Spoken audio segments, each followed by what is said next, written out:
20,000 25,000 আসবে। ঢাকা শহরে আমরা একটা হিসাব করে দেখেছি 5 স্টার থেকে নিয়ে 3 স্টার থেকে নিয়ে ইভেন 1 স্টার থেকে নিয়ে সব মিলিয়ে মানে প্রতি রাত্রিতে টোটাল রুমই আছে হচ্ছে আপনার 6 থেকে 7,000 রুম। এখন যদি 10,000 লোক আসে এই লোকগুলি থাকবে কোথায়? এটা কিন্তু একটা বড় প্রশ্ন। ফলে এই জায়গাটার মধ্যে সরকারের ভূমিকা, এই জায়গাটাই সরকারের কাজ। এবং আমি বলবো যে সরকার তো হোটেল করবে না, কিন্তু সরকার প্ল্যানটা করে দেবে। আমাদের একটা মাস্টার প্ল্যান দরকার, যেটা কক্সবাজারের ক্ষেত্রে প্রয়োজন ছিল, যে কিভাবে হোটেলগুলি হবে। কিন্তু কক্সবাজারে তো এখন মনে হচ্ছে যে প্রয়োজনের তুলনায় বেশি হোটেল রয়েছে। এবং দাদা কক্সবাজারে যে জিনিসটা করতে হবে সেটা হচ্ছে যে কক্সবাজারকে আমরা বলছি 120 কিলোমিটার লম্বা, ওয়ার্ল্ডের সবচেয়ে দীর্ঘতম সমুদ্র সৈকত। প্রথম 20 কিলোমিটার পর্যন্ত কিন্তু স্থাপনাগুলি হয়েছে ইনানি পর্যন্ত। বাকি 100 কিলোমিটার কিন্তু এখন পর্যন্ত একেবারে মানে অরক্ষিত অবস্থায় আছে আমি বলবো।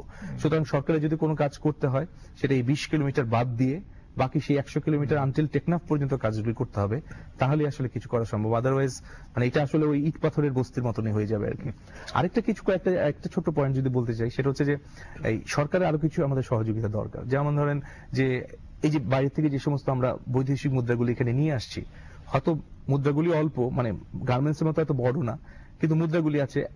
ইদানিকালে যেটা হচ্ছে যে রাজস্ব বোর্ডের একটা আছে, ঘোষণাপত্রে দেখা যাচ্ছে যে আমাদের টোটাল অ্যামাউন্টের উপর 10% সার্ভিস চার্জের কথা বলে কেটে রাখা হচ্ছে। তবে ধরেন আমরা প্রাইভেট ট্যুর অপারেটর বলছি যে আমাদের ট্যাক্স ফ্রিতে একটা গাড়ি নিয়ে আসার সুযোগ দেওয়া হোক। নেপালে যেটা আছে, ভুটানে যেটা আছে, যারা রেমিটেন্স আর্ন করছে, কিন্তু এই কথাটা বললে বলা হয় যে না, এটা আসলে মিস ইউজ করবে ওরা। এই যেতেও আরো অনেক সমস্যা আছে। ফলে আমি মনে করি যে সরকারের এখানে একটা বড় ভূমিকা আছে এবং তারাই আসলে এই টোটাল প্ল্যান নিয়ে কাজ করতে পারে। তৌফিক, অনেক ধন্যবাদ আমাদের স্টুডিওতে এসে এই বাংলাদেশের পর্যটন শিল্প সম্পর্কে বলা এবং ট্যুর অপারেটররা কি কাজ করছে সেটা বলার জন্য। শুধু দর্শক, আমরা তৌফিক রহমানের কাছ থেকে, যিনি এই ট্যুর অপারেটিং একটা প্রতিষ্ঠানের পরিচালনা করেন, তাদের অভিজ্ঞতার কথা বললেন। আমরা পর্যটন শিল্পের বিকাশে একদিকে সরকারেরই বড় ভূমিকা আছে। দেশে একদিকে যেমন যে ইনফ্রাস্ট্রাকচার তৈরি করা, অবকাঠামো নির্মাণ করা, আইন শৃঙ্খলা পরিস্থিতির সঠিক রাখা, যাতে করে নিরাপদে আমরা ভ্রমণ করতে পারি। অন্যদিকে বিদেশে, দেশের তো আছেই, বিদেশে বাংলাদেশের পর্যটনকে সেটা বাজারজাত করা, সেটা খুব জরুরি কথা।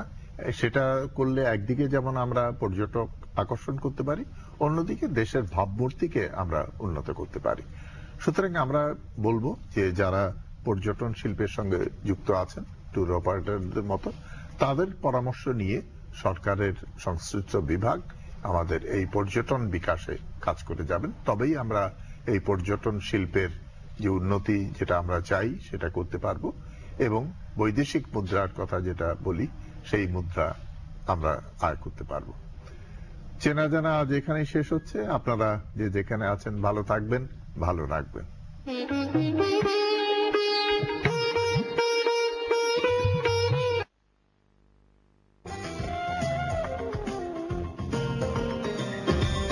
সুপ্রিয় দর্শক